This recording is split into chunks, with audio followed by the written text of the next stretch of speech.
মাননীয় প্রদীপ ভট্টাচার্য মহাশয়, তার সঙ্গে ডক্টর অনির্বাণ দত্তের এক আত্মিক সম্পর্ক ছিল, যে সম্পর্ক চিকিৎসকের বাইরে সংস্কৃতির বন্ধন দিয়ে অন্তরের বন্ধন ছিল। এবং ইমাজিন এদের দুজনের সঙ্গে জড়িয়ে আছে ভীষণভাবে, আন্তরিকভাবে। আর এই সম্পর্কের বুনট আমাদেরকে এবার শুনতে হবে।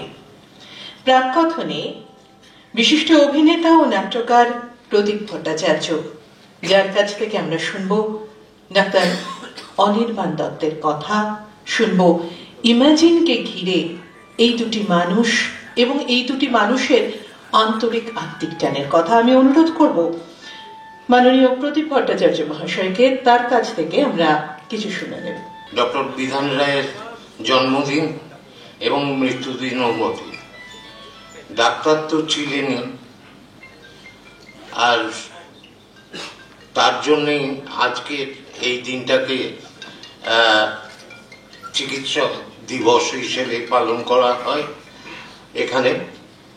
এবং সেই সঙ্গে তিনি ছিলেন একজন সমাজ মনস্ক মানুষ।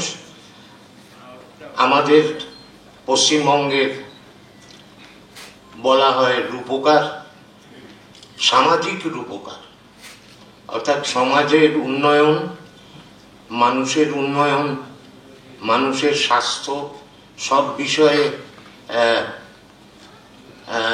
তিনি একটা শ্রেষ্ঠত্বের নিদর্শন রেখে গেছেন। তাকে স্মরণ করেই আজকের এই অনুষ্ঠান। এবং ইমাজিন এমন একটি সংস্থা যার সঙ্গে আমি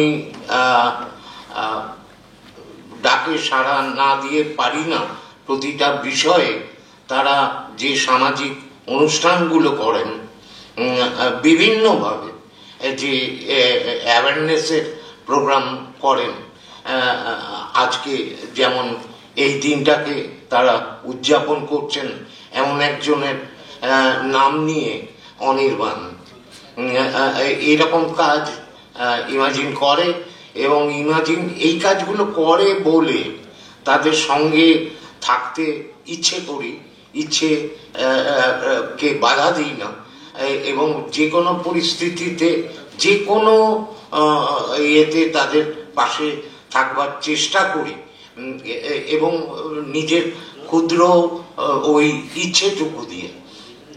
তো এই ক্ষেত্রে যে জায়গায় এসে প্রাককথন ইত্যাদি একটা ভারাক্রান্ত কথা আমার গলায় চাপিয়ে দিয়েছেন, সেই ছেড়েও বলতে পারি যে কথা, সেটা হলো অনির্বাণ ইমাজিন তাকে আবিষ্কার করেছিল এবং অনির্বাণকে দিয়ে বিভিন্নভাবে তারা গানের অনুষ্ঠান এবং সামাজিক ডাক্তার ছাড়াও অন্যান্য বিষয়ে তাকে এগিয়ে দিত। এবং সেই মনটা অনির্বাণের ছিল। আবেগপ্রবণ মানুষ ছিলেন, ভীষণ আবেগ। কতটা বুদ্ধিদীপ্ত ভাবে আবেগকে কাজে লাগাতেন জানি না, কিন্তু যেদিন শুনি ডাক্তার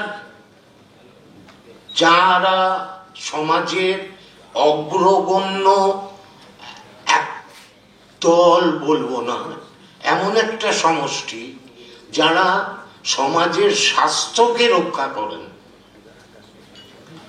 যাদের বৈজ্ঞানিক দৃষ্টিভঙ্গি নিয়ে, শিক্ষা নিয়ে, সচেতনতা নিয়ে, সেইখানে সময়ের গুণে যখন এই পেশাটাকে একটা কাঠগড়ায় তুলে দেন এবং তার বিরুদ্ধে দীর্ঘদিন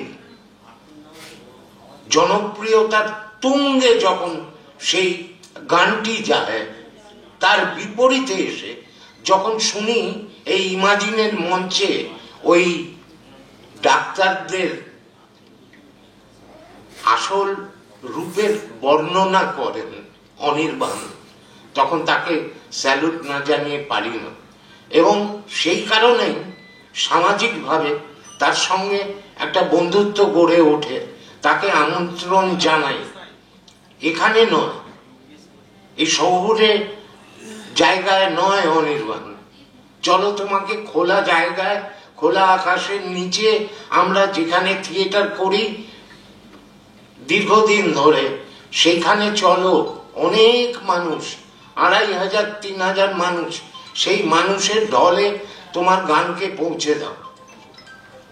ও একদম নির্দ্বিধায়, কোনো প্রশ্ন না করে আমার সঙ্গে যায় এবং মোহিত হয়ে যায়। আমরা হরিহর পাড়ায় যেখানে নিশ্চিন্তপুরে নাট্য উৎসবের আয়োজন করি, পরপর গেছে এবং আমার বাড়িতে এসছে, সখ্যতা তৈরি হয়েছে, অনেক রকম কথা হয়েছে, অনেক গান বাঁধার কথা হয়েছে। ডাক্তারি নিয়ে খুব বিশেষ কথা হয়নি, ওইটাকে ও প্রফেশনের মতো রেখেই ও তার এই ইমেজটাকে বাড়ানোর চেষ্টা করছিল। সেই জায়গায় দাঁড়িয়ে সে অক্লান্তভাবে আমাদের সঙ্গে থেকেছে, কিন্তু কোনো এক লাগাম ছাড়া আবেগ তাকে যে বিপদগামী করে তুলতে পারে, এইটা আমরাও ঘুণাক্ষরে বুঝতে পারিনি। তাহলে হয়তো আটকানোর একটা চেষ্টা আমরা করতাম, কিন্তু পারিনি। সেইখানে বুদ্ধি হেরে গেছে আবেগের কাছে। সেই আবেগ নিয়ে ও যেখানেই আছে, যদি আমার কথা পৌঁছয়, তাকে শুধু একটা কথা বলবো, এই অন্ধকারময় পৃথিবী, অন্ধকারময় সময় ছেড়ে তুমি নির্লজ্জভাবে পালিয়ে গেলে। ঠিক করো, অন্যায় করেছ। তুমি যেখানে থাকো সুস্থ থাকো।